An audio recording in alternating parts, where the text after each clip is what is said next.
Welcome back to Stormwater Creek, guys. Yes, I feel like we're pretty tired. We've been putting a lot of effort in this year for ducks.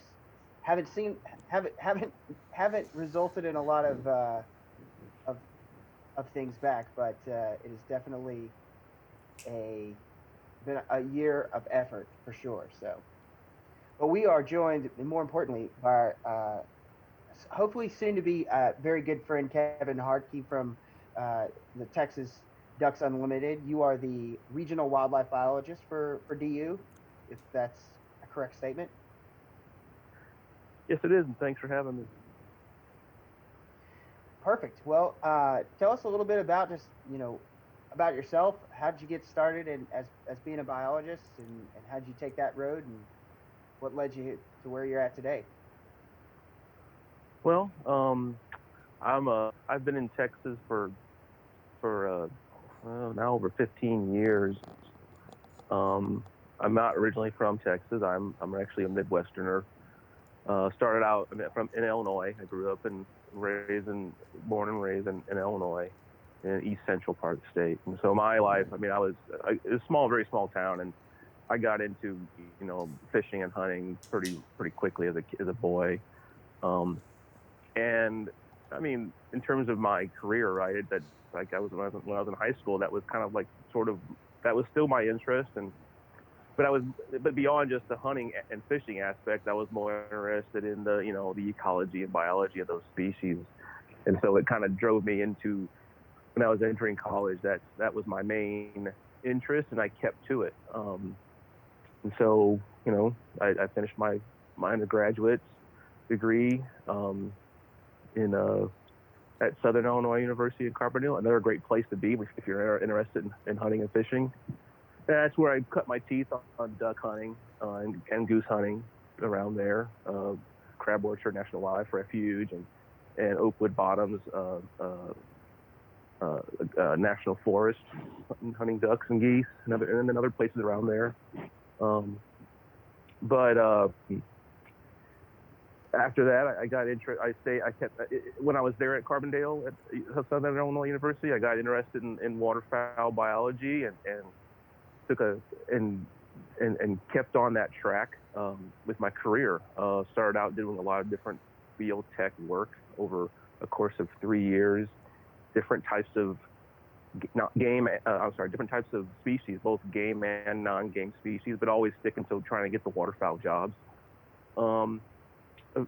Several states, and 3 years later, I decided to get into grad school, and so I got my degree in my master's degree at Auburn University, and that was another good place to be for hunting and fishing and enjoying the outdoors.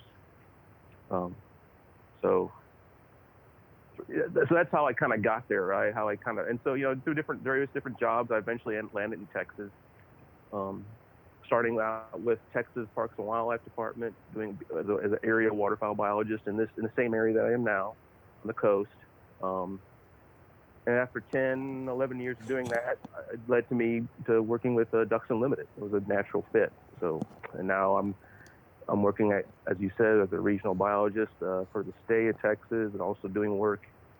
My region also includes Oklahoma and New Mexico, and the mission of that office in Texas is to try and help the public lands and private landowners restore, conserve, and manage waterfowl habitats. And that's what I mainly do. I help facilitate those efforts, helping projects by either we develop the project, on our own, and we work with the public land and private land partners to design and build those projects, and we also help provide funding from both federal, state funding and also private funding, which we were able to raise using our grassroots efforts. But so it's kind of long and it's kind of long-winded, but that's basically how I got to where I am now. Well, as far as like how DU is helping with like public land, we'll start there, because that's what the majority of our group does, is public land hunting for ducks. Um, how is Ducks Unlimited going about improving the habitat and the quality? Is it a kind of a singular location? Is it a handful of locations, or is it any location? And what are some of the requirements to get those properties to kind of get Ducks Unlimited and those dollars and those expertise hands of yours on those properties to improve the wildlife habitat? Well, yeah, that's a good question, and there's no real like procedure, I guess, involved, right? I mean, we obviously if the habitat's there, right, and that public land partner, be it Fish and Wildlife Service or Texas Parks and Wildlife or other nonprofit groups that own properties, and if those groups are interested in their main goal is for managing for waterfowl, developing habitat for waterfowl, or if it's even developing habitat, maybe their intention is not necessarily waterfowl, but if it's wetland habitat, it's generally gonna provide some benefits also to waterfowl, right? So put a marsh out somewhere. There are going to be ducks in it. Yeah, I mean, so we don't prioritize anybody. Don't get me wrong. I mean, sometimes some projects that we get involved in can linger, right? Because sometimes projects just sort of get off the rails, or you can't get the funding, or it's got permit issues. Some projects get done faster than others. Let's just say that. Because one thing I failed to mention about our office and about all the conservation offices for DU around the U.S. is that we are a one-stop shop essentially. We have engineers on site. We have engineers in our stable of employees, and so they're qualified for these wetland projects.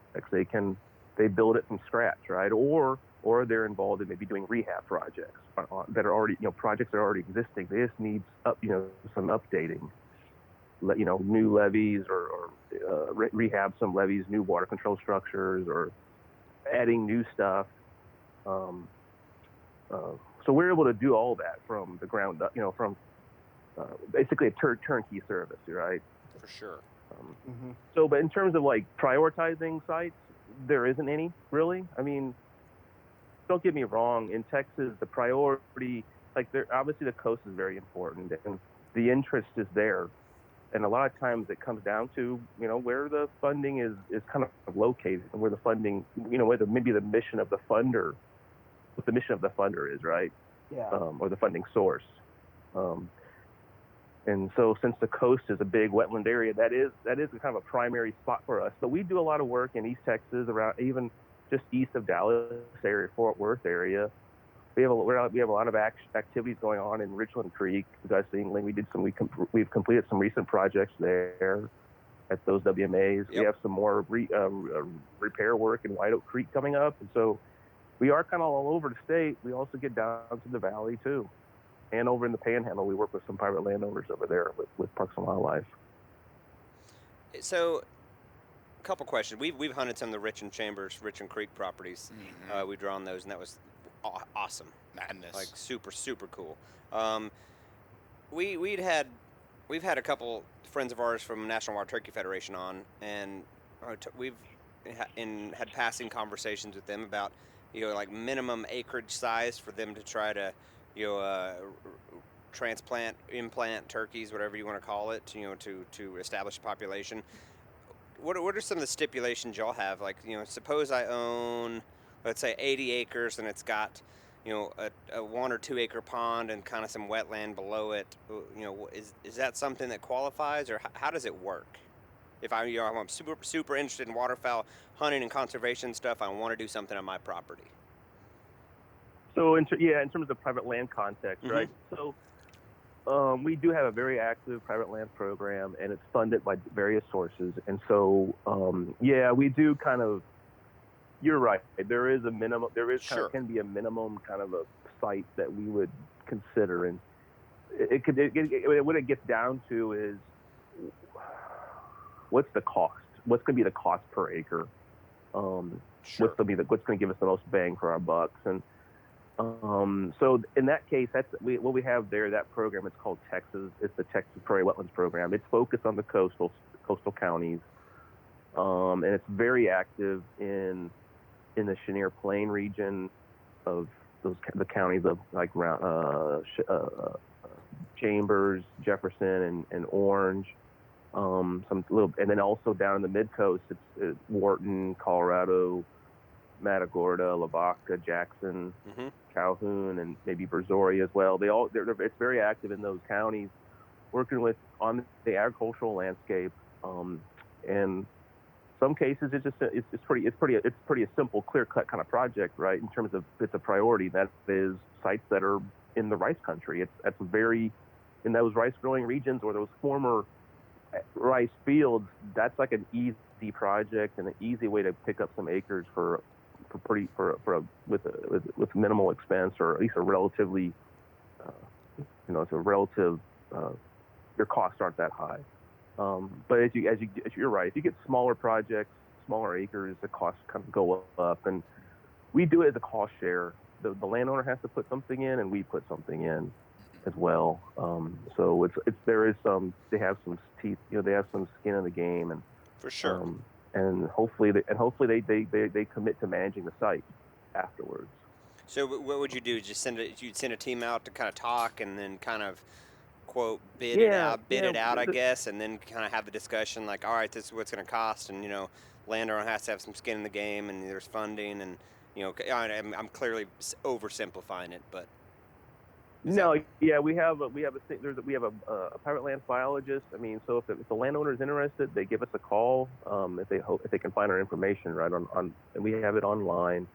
They give him a call. He goes out. They do a scheduled site visit. He comes out there and does an assessment with the landowner to understand what they want.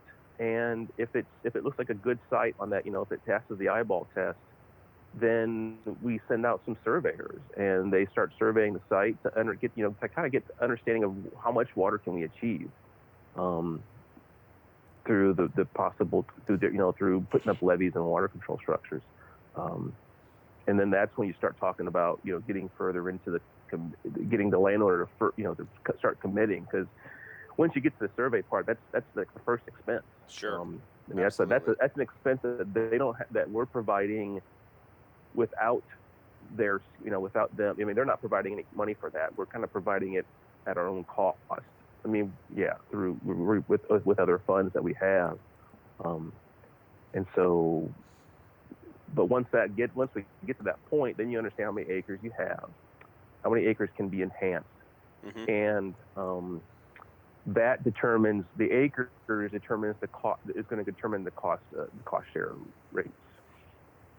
So gotcha. Okay. Because basically you're valuing it by the acre, cost per acre, and so then you break it down to here's DU share, and the landowner is in charge, is responsible for this share of that acre cost. So say everything goes through. Go ahead. I'm sorry. No, go ahead. No, I was gonna say. So suppose survey happens. Landowner's got the cash. There's funding available. You start the project finishes. What is DU's expectation? Going forward as far as maintenance and upkeep. Does that fall solely on landowners since it's private land, or do y'all help with that, or how does that work to make sure that y'all have put all this work in and acquired funding for this, and it doesn't just get left to unmaintened and its own demise. Yeah, it just kind of falls apart. Yeah, and so that's also part of the eyeball test by the private land biologist who's in charge of the program, and his name's Taylor Apsher. He has to kind of make that decision out there in the field, or in that how involved is landowner going to get, and is he going to put forth a good faith effort at managing this site? You kind of look at everything you kind of do that might help cross it off. To sort of pass the test is water sources, right? Do they have a dependable water source? Don't they have a dependable water source? Now, don't get me wrong. there's a lot of sites that we've done with landowners and with public land sites too, that it's the water source is rainfall. But those wetlands are good too, right? I mean, they're just as good as the sites that are always have water, right? Um, so it is kind of a it is kind of, you're doing it on good faith. You kind of have to, and so a lot of times if you work with one landowner and he does a good job. Well, he probably has more property, and he probably has more sites that would like to do work on, and so we continue working with those landowners like that, and so you kind of build a relationship with those folks. Eventually, you kind of become part of the community, which we have. This program has been going on for like 25 years. The private lands program, and it's pretty well known. Everybody knows everybody else in the community, and Taylor's actually from the area, from Matagorda County, and he fits right in with all the local farmers and landowners. So you get to know each other. I mean, and eventually what happens is it kind of becomes a competition amongst those landowners about trying to manage those properties. That happens. There's definitely that's something that does go on, and so they kind of look after each other in a sense. Like there's a little bit of peer pressure going on there. That's refreshing. But you do have have some projects that don't do as well as you thought they should, and but you learn from those mistakes, right? Mm-hmm. Definitely. Absolutely, that's fascinating how that works, and so all of those moving parts to keep all of that moving forward. So, as far as kind of back to public land, and from a perspective of kind of maybe a former life of yours when you were working with the state of Texas, just stand alone the state of Texas, without the help of an organization like yours, what is the state actively doing, or what were they actively doing to really kind of help, increase the number of birds that make it down here, and how are they really kind of managing properties to kind of specific to waterfowl? I guess, are they? Are they? Yeah. Yes. So, yes. I mean, that's the primary purpose of a wildlife management area in the state, and any other state really, is that its intent is to, if it's providing public land access, it's going to have a mission for hunting, right? It's going to have a mission for trying to enhance and maintain those habitats. And so, some cases, so if you have a site that on the coast, it's a hodgepodge of things that they can do, because a lot of the WMAs on the coast, it's coastal habitat. There's not much they can really do. There may have been some manipulation going on with the hydrology on the site, and there might be some water control structures here and there they can manipulate, but they're kind of at the whim of if it is coastal, and sometimes they're at the whim of what's of just Mother Nature. But if they have the ability, if they have a site that has levees, if they have habitat that is kind of somewhat controlled, kind of more of a controlled setting where there's levees and water control structures. I mean, the one thing that happens is, following the waterfowl season, they'll make a decision. Is it time to reset this wetland unit? And I don't know if you understand what I'm trying to say there, but wetlands.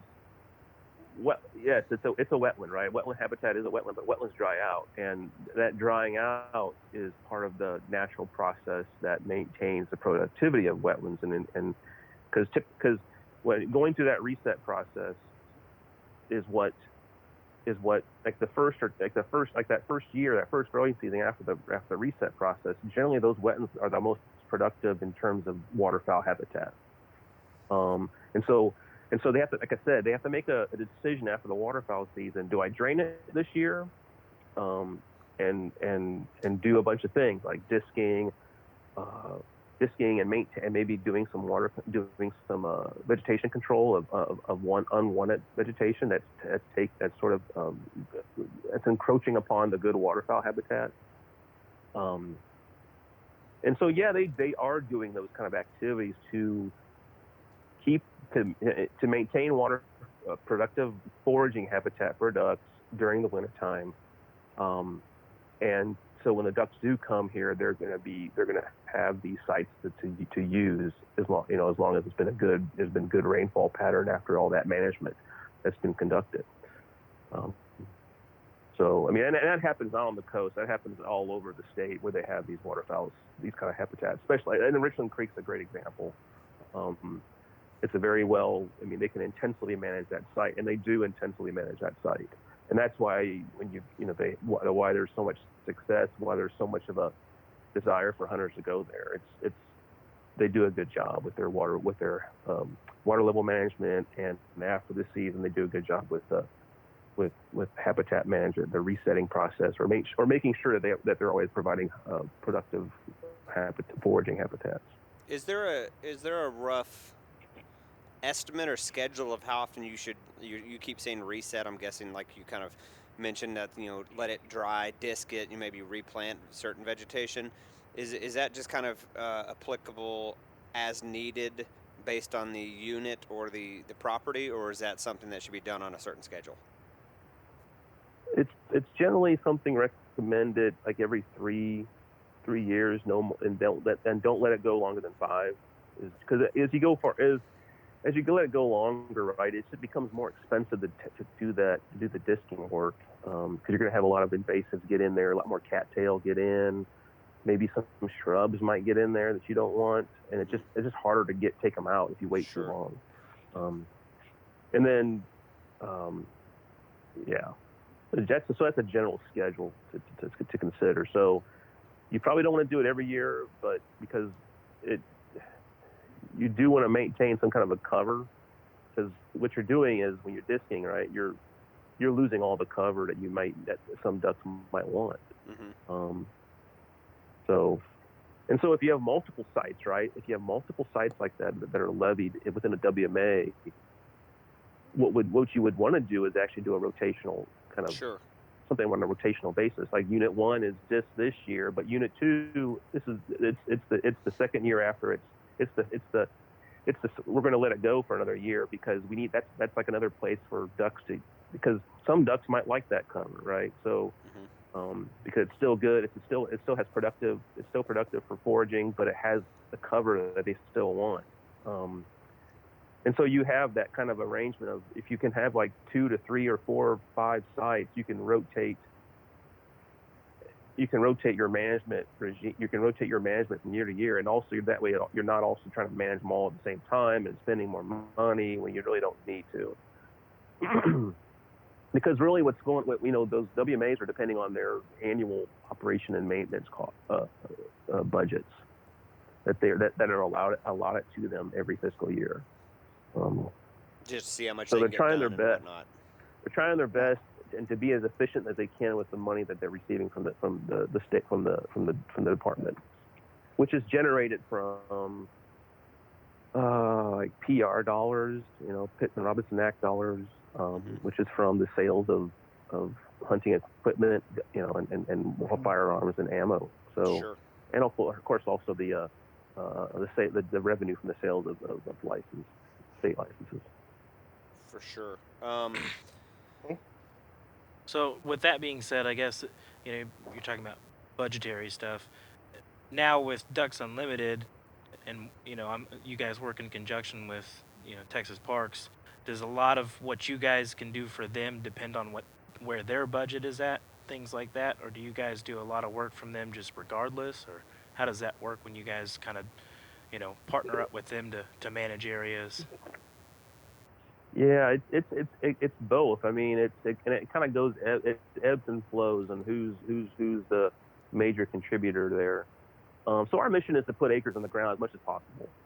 Put acres or enhance acres as much every year. Our fiscal year is sort of, when it comes to performances within our organization, it is acre driven for ducks and geese, and so we try to find as many good projects as we can during each fiscal year that we're working within. And so, like right now, so like for in terms of funding, right, to do that work, and who's the major contributor. Currently, right now, Parks and Wildlife is kind of in a good part. I mean, they've been having some good years, and what I mean is they've had a buildup of funds in their accounts that is from the revenue of the sales of their state migratory game bird stamps. They had not touched it for a while, and it built up, and they've been able to use it their past several fiscal bienniums, and they've been able to do a lot of the work almost 100% themselves. I mean, in terms of like they're coming to us to do the work because we're the organization that can do it. We have the horsepower to do it.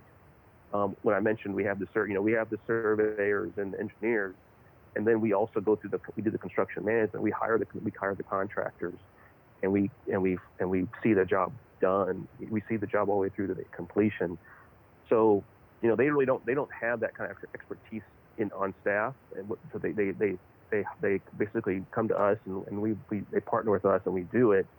Sometimes we bring extra funds to the table for those projects. Sometimes, but currently they've been able to do a lot of the funding. They've been able to use their own funds and almost doing it 100%. But we're always active looking for federal dollars and other state funds, and also other and private funds. And so we're always trying to partner with them and bring money to the table to their projects. That way they can spread their funds out to other things, right? Right. I mean, to other stuff, like maybe doing some more work for deer, or doing some more work for quail and turkey. I mean, it helps them spread their funding out as well when we can be proactive and bring other funds to the table to do their waterfowl habitat work.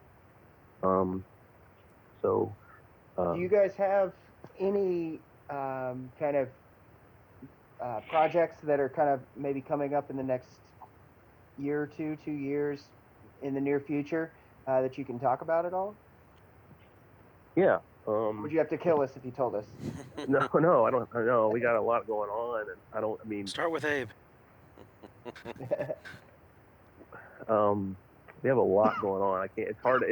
This is a very, in terms of waterfowl conservation in this state and around, especially in the Gulf Coast and other places. It's been surprisingly. We're very active, and it's because when I first started with Texas 5 years ago with DU at Texas, and I've known the DU office for some time when I was at Parks and Wildlife. I mean, they're having some. Don't get me wrong, they're doing projects, but not to the scale that we're at now. So, gosh, where do I start? I mean, we're doing a lot of. Currently, right now, one of the bigger projects we got going on that we're going to be getting very active in construction is we have partnered with the U.S. Fish and Wildlife Service Chenier Plain Refuge Complex, which includes Anahuac, McFadden, and Texas Point. They came to us. They had some funding associated with Hurricane Harvey damage remediation funding, and they wanted us to basically rehab a bunch of their infrastructure associated with their wetland with their managed wetland sites. So we're doing a lot of levee rehab work. We're talking miles of levee rehab. We're in the design, engineering, and permitting phase for this, doing some levee work, changing out water control structures, and also we're going to be lining those three refuge. Well, at least Anahuac and McFadden are connected and straddle the GIW, right? And so they have like several, like maybe 10 to 15, 20 miles of shoreline on the GIW. Well, that GIW shoreline is eroding, and what they've asked us to do is design miles of rock breakwater to line along that shoreline, the GIW on their properties. And so that's another thing that's another project that we're with this money they have from the Hurricane Harvey remediation fund they want us to do. And so we should be. So a lot of that work is stuck in permitting right now, but we are expecting to break loose on doing a bunch of work within the McFadden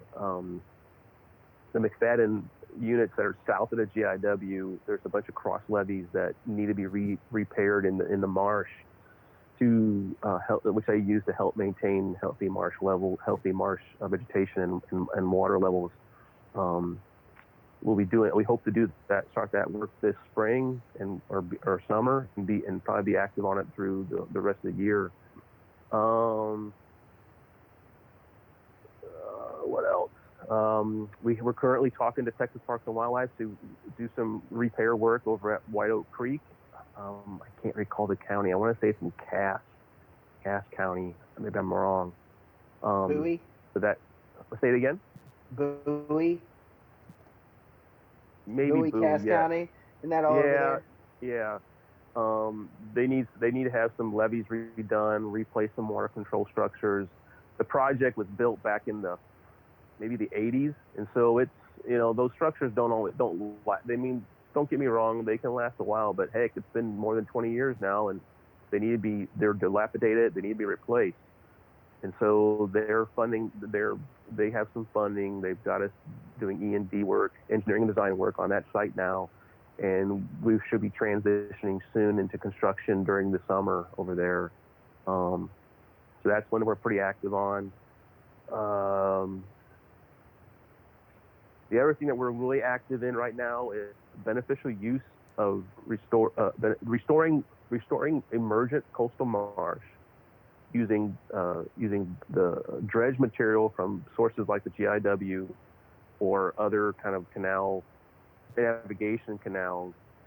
They have to get rid of that material somehow, and these marshes are experiencing degradation from sea level rise and natural subsidence. And so what's happening in that process of sea level rise, what's happening is vegetated marsh is converting to a more open water. It's breaking up. It's becoming more open water. It's not productive for ducks when it starts opening up, when it becomes more than 50% open water. And so what the thought is you can take that dredge material, instead of having it going from the GIW and being placed into some big square box, which placement area, which is what they do now, take that material and actually pump it into the marsh and pump it up to the level to an elevation that would promote the regrowth of that vegetation. And that's been going on for some time in areas like the Salt Bile Marsh on J.D. Murphy there in Jefferson County. And so we're trying. That was one of the early beneficial use of dredge material projects, and so now we've taken that information, that experience that we've learned from that, and we're taking it, trying to spread it across the state, across the coast, by developing a beneficial use master plan of sites. We currently have funding from the Restore NERDA Council, from the NERDA Council. It's the trustees that are in charge of finding projects that will receive monies from the oil resulting from the oil spill, the Deepwater Horizon oil spill. And so this project we're working on is one of several projects along the Gulf Coast. And we are basically teeing up 8 sites. We've done engineering design work, and we're teeing up 8 sites to get through permitting and to have them ready to develop into these these sites to receive dredge material to rebuild marsh habitat that's been degrading from sea level rise. And that's pretty big. I mean, if we can get that, if we can get over the hump and get folks like the Corps of Engineers involved and get them more get them more active in taking that material and taking it, not putting it in these square boxes, which are these placement areas, and actually using it beneficially, that could be an important way to stem the tide of marsh loss from sea level rise. Because they're always going to be dredging the GIW. It's always going to be dredged. Well, Sure. if that's always happening, well, that mud can go somewhere beneficially. And yeah, when we do that work, right, that marsh may, the sea level rise is going to keep working, right? It's going to keep on doing what it's going to keep on doing, and having negative effects on the marsh that's out there. But if they're still dredging, we can still pump that site again.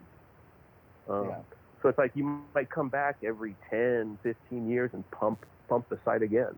So it's something it's another way to sort of maintain that habitat for the ducks. And hopefully we can do that. Hopefully we can get people on board to think about that more when they have these dredge projects and when they're looking for places to get rid of material. For sure. Y'all advertise for that, or like? We're definitely out there hitting the streets when it comes to the right people, right? In terms of policy decision makers, we're trying our best. The Corps is a big group. Talking to one person doesn't always exactly. Doesn't always come to. Yeah. So our experience with the Corps is that it's you've got just so many different voices, right? So you've got one voice that's like, oh yeah, we're all about this, and the other voice is absolutely not, And so I think that's always been in our dealings with them. That's always not a single kind of point of contact for a region, even. We're making headways. I mean, we're making headways. We're getting some people on board, and there's definitely eyes are on us about this project. That's good. I mean, it's good. They're acknowledging they've known they need to do this. They're looking for help to get it done, and it seems like it's beneficial both ways. I mean, you're not. It's not like you're taking something that's a commodity and saying, hey, you're not taking some sort of commodity. You're taking basically garbage, saying, hey, let's take this garbage and do something very beneficial with it, for what we want, which is more ducks, more habitat for ducks, which means more ducks. Yeah. Yes. So kind of as far as just talking about ducks, and we've kind of talked about how you guys are really building and managing habitat for those ducks. To kind of move towards how a duck would use a piece of habitat. So as the duck is kind of moving on its migration path, and obviously the species of the duck is going to dictate what part of Texas they're stopping or passing right over, right? How is a duck flying over a piece of property and looking at that piece of property to determine if they're going to go sit down in that or if they're just going to pass it right by? So it depends on what they want to do, obviously. You're migration, right? So if it's a recent migrator, I mean, one of the first things they're going to want to do is kind of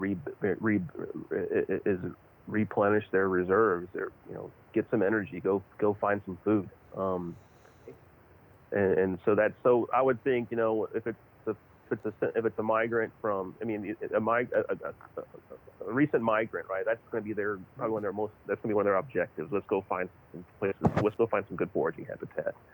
And what are they probably looking for? Well, I mean, they're probably keying in on other ducks and what those ducks are doing. I mean, they're. How much of things like that, and I've heard this term imprinting before. Maybe you could start with just kind of tell us a little bit about what is, when somebody says a duck's been imprinted, what does that mean? I guess, are you talking in the sense of that they always migrate to the same location? They're just kind of, they're kind of coming to. So, I mean, so it's based on experience, right?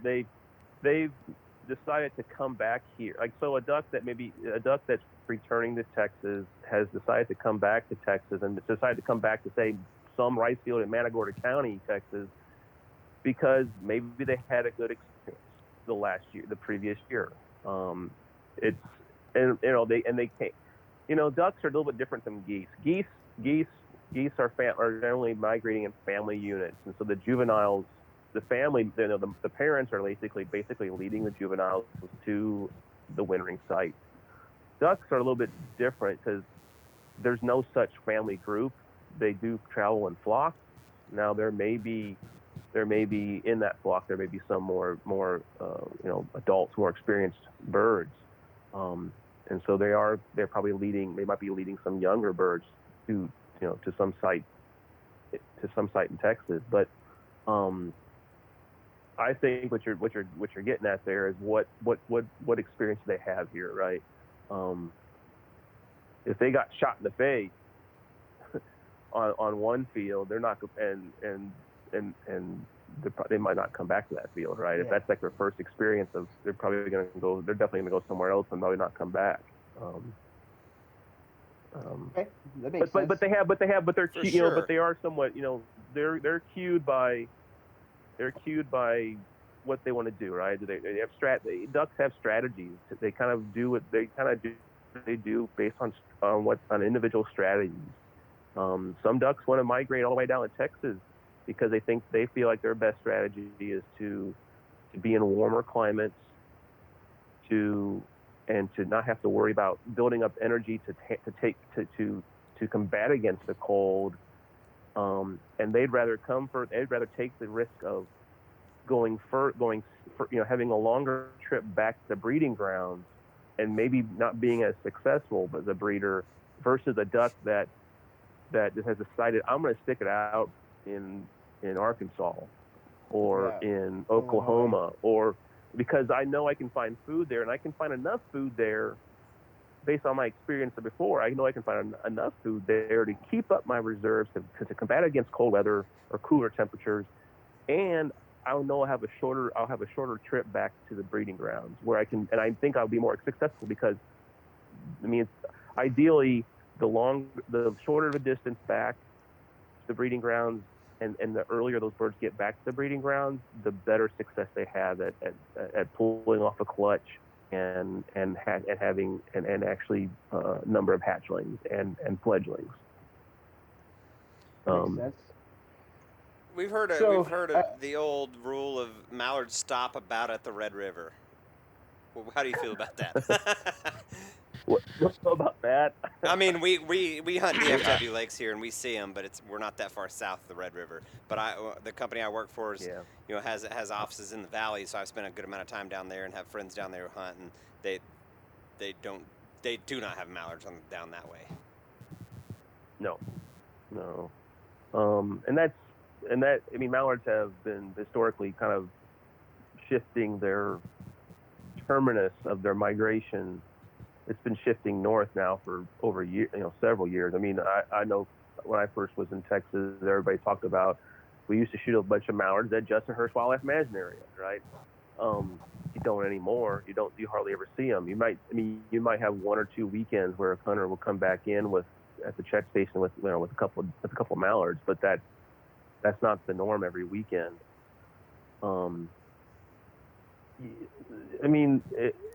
Do you think they're shifting it's just more northern? Is that climate change, for lack of a better term? Are median temperatures warming up? Is that part of it? Say it again. Do you think temperatures as a whole are a touch warmer, and you think that affects it? In my mind, that would be yes, I think so. I just talked about that strategy, right? Because a species within a species, right? You have some groups of birds that stay further north, and some groups of birds that, hey, I'm just going to go all the way down to Texas, go all the way down to Mexico. Sure.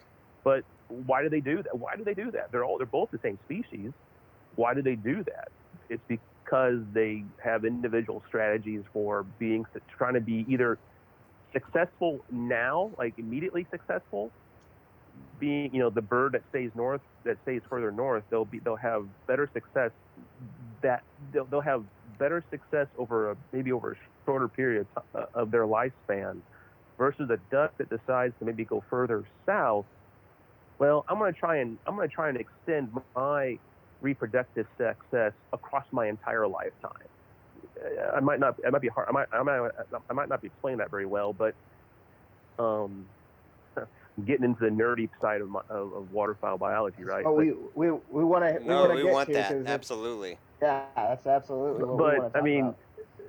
if you think about it that way, right? So some ducks decide, I think it's all my opinion, right? But I've read enough literature about behavior of ducks and strategies for reproductive success that there's some species and some people think that within a species, individuals decide that I am going to try to be successful at breeding now. Like, I'm going to try and maximize my next year's clutch of eggs by doing this strategy. And this strategy may be I stay further north, because I know that that trip back and forth, that trip is exhaustive, and it burns energy, but I know where I can go to be success. I know where I can winter, find the food I need to find to keep myself alive, and keep my reserves high to go back to the breeding grounds in good condition. And I'm going to maximize my reproductive output in that next year. Whereas some ducks decide, you know what, I'm not going to do it that way. That's just too much work. I'm going to go further south, where it's not so cold. I don't have to burn so much energy. Yeah, I got to burn energy going back, but I have enough places I can stop and pick up food along the way. And I may not produce as many ducklings as the duck that stays further north in the next year, but I think over my lifetime, I can spread that success out over my lifetime and maybe still have the same reproductive output. Because in the end, when it comes to animals of any type, right? They're all trying to pass on their genes. Absolutely. And so, that's what's really going on, right? I mean, they're trying to find different ways to reproduce and to be successful at it. So that's, I guess, if you're asking questions about why do we see some species stay further north, or why do we see some birds within the same species stay further north, and we only get a few ducks here in the south from that same species, that's one way to explain it, I guess. Okay, makes sense. Yeah, definitely.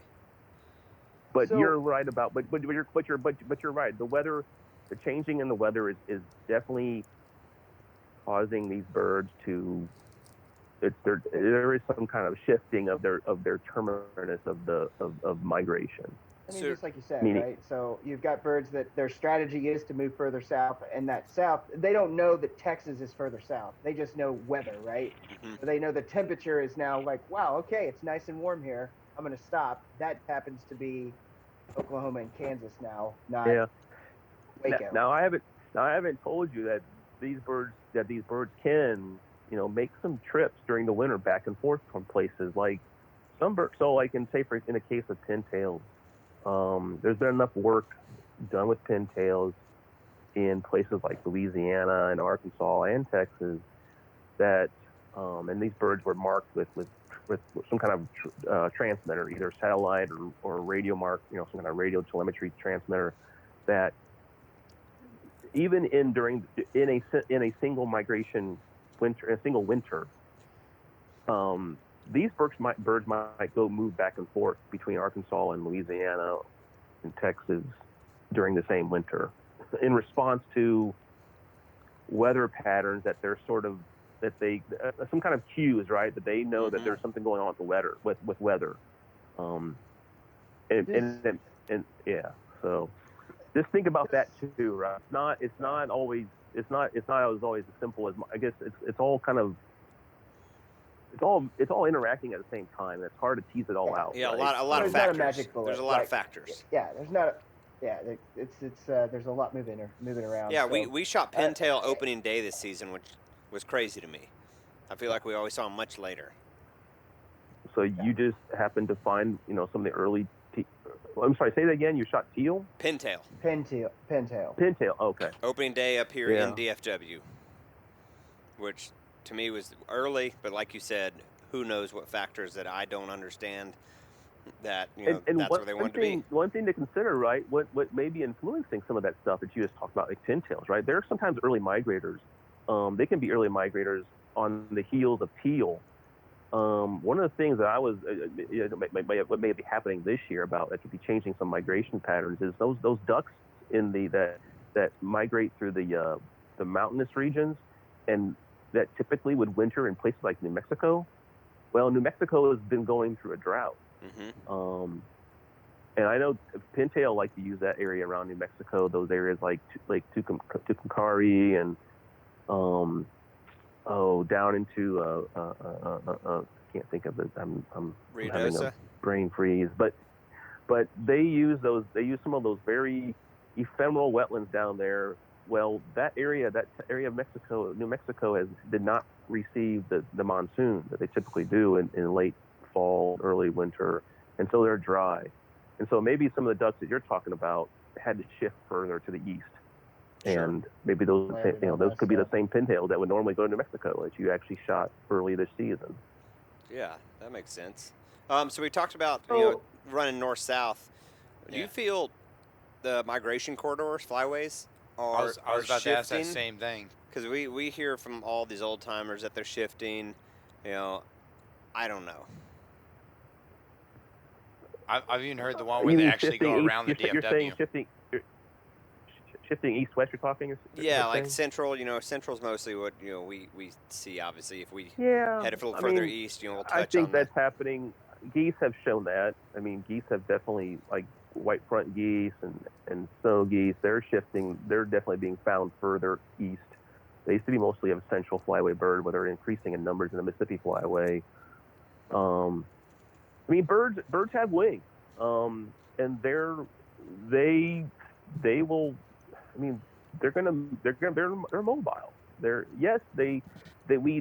came up with this flyway system. We meaning waterfowl biologists and managers, and that was probably something that was brought up more for administrative purposes. Or I'm sorry, at least yes, they do follow these pathways, and it's based off of where wetlands are or were, right? But these pathways will change because of the things that we're talking about just right now, like things like regional drought, changes in temperature, changes in climatic temperatures over time. All those things are going to can influence like from year to year or from decade to decade how the pattern of the birds are coming from north to south are actually showing itself. I mean, but they're going to go where the resource is, and if that means they go further east and they decide to stay further east because some groups of birds decide to stay further east because the resources are better there and the pressure is less there, the hunting pressure. I mean, because that interacts with migration as well and timing and where birds are going to be. Well, they may make that shift. They can make it a permanent shift, or at least, a shift that would last for decades, right? I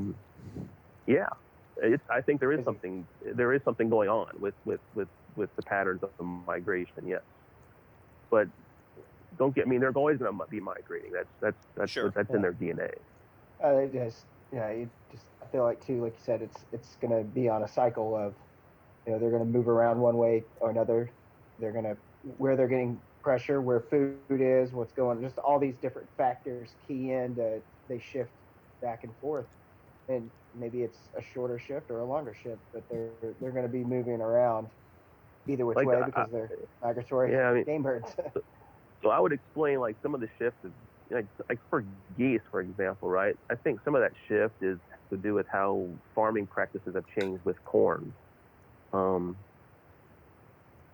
mean, it's my opinion and as things I've read, right? But I mean, corn, where I grew up, and I think for the most part in the Midwest farmers, corn farmers used to, when I grew up in Illinois and back in the 80s, early 90s, farmers were, when they finished harvest and if the soil was dry enough, they turned the whole thing over. There was none of this no-till going on, like no-till practices that's now completely landscape wide across the corn belt. They would turn that soil over, and so all those waste grains, like waste corn, was just getting turned under the ground. Well, now with no-till, right, all that stuff is staying on the surface, and it's pretty.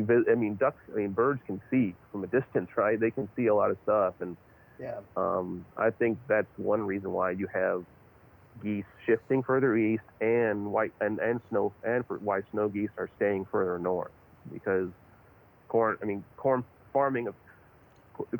has shifted north as well, right? That farming has responded to the shifts and the changes in the weather. The weather, yeah. So you kind of said something that kind of a good transition here to kind of how a duck looks at something. So I've got two questions for you, and they're totally unrelated, and I know it's kind of off the topic. So, how a duck flying, how in one day, how far will a duck travel in a day? In its migration. In its migration, they could travel pretty. I mean, if they get up, so when they're migrating, they get up high. If they're truly migrating ducks, they're going to get up high, and they're going to catch the jet streams, or what are we going to call? They're going to catch those winds, those prevailing winds. And if they do that, I mean, they can be pretty efficient and they can travel pretty far. I'm not up to speed on like what's the known longest distance in a single day for a duck. I haven't been keeping up on that recently, but I know we have that kind of data out there. But they can make some pretty long jumps. Like they could do a couple more than several states, right? They can cross several states in a day, if they're catching the right weather patterns to do it. But in terms of go ahead. I was gonna say, just what about like for a duck that's kind of they've landed here in North Texas, what is the typical travel pattern for or what's the travel distance for a duck that's kind of here, right? They've kind of reached the finish line of their migration. Now they're just moving around in the area. Generally, I think they're probably doing like 30 miles a day. Okay. They could be moving 30 miles a day or more. Like going from feeding to loafing, or feeding to the roosting or loafing site. Sure. And as far as go ahead, Abe. I was going to say, as far as like roosting and loafing, obviously feeding is going to be, where that vegetation's at or where that food's at that they're going to go to. But, what's the difference? I mean, obviously I know what a roost is versus what loafing is, but why does a duck choose a roost location versus a loafing location, right? What's the difference there? So a roosting is like for, you mean like overnight, like where they're kind of hanging out for the evening or hanging out to, So, I mean, they want to site somewhat where they feel comfortable, right, and where they feel that they're not going to be harassed by predators. That could be a site, and it could also be weather dependent too. They may need to find they may want to pick a wetland that has a little more vertical cover in it to keep sheltered. But if they pick too much vertical cover, well, they could also be causing harm to themselves, right, from predators, right? So it kind of depends on the weather. But if there's no weather factors, I mean, it seems to me on the coast they like to pick some pretty big open. They like to pick some shallow open water, where they can where they can see, or where they can see everything. So they can be aware, right? That they makes can be sense. aware. Yeah, so do they kind of raft up on open water, like you said, or possibly find some, vertical cover they like? Yeah, because I mean, like in terms of vertical cover, right? They're keeping shelter, having some shelter, like basically maybe break up north winds, right? After when we have these screaming north winds, well, you'll see them hanging out on the sheltered side of a rice levee, right? Hanging out there rather than in the middle of the pond, of the rice pond. Yep. I had one more question about migration, and then we can kind of start wrapping up. You said they can cover some serious distance, if they hit these jet streams. I've also heard mumblings that there's a lot of duck migration that can happen at night. Is that true? Yes, that's true. Yes. Okay, interesting. I was always on the fence about that. So they'll just get up there in the prevailing winds and burn. That's pretty well known. I mean, because what happened? There's a lot of radar. There's been a lot of radar studies that show migrations happening at night. Because you can see these mass migrations happening using radar, and it's not just ducks; it's birds in general. Yeah. So you can use radar arrays. You can see these birds getting up and leaving an area, and just moving, spreading out, moving south. And also, a lot of scientists believe that those birds use the stars. They can align some of their migration cues, right, of where they're going. Is going to be stars and water, and also maybe a gravitational field. The Earth's gravitational field. I mean, not gravity, the magnetic field. It's all kinds of crazy factors we don't we can't perceive. We don't fathom. Yeah, exactly. Yeah. Well, I think the final thing I'd like to ask is, can you, especially up here in North Texas, where are the ducks at? Can you tell me where the birds are? Yeah, I mean, it sounds like you probably had the same experience with what's happening in the coast. I mean, it's starting to wane, right? I've been hearing a lot of people talking. It's starting to wane on the coast as well. They're not doing as well as they did early on, and that probably has to do with the food. Unless you guys have you just not had ducks at all this year? We had some early on, and then it waned real hard for a handful of weeks. And we feel like last weekend we got another big push with some cold fronts moving. So we're kind of hoping this one coming through up here now pushes some more. I mean, does that sound logical to you? Because I live pretty close to a local lake, and I scout it pretty often. And I scouted a few days in the evening right at dusk just to see stuff moving. And there were 2 or 3 times, like, I saw 2 birds.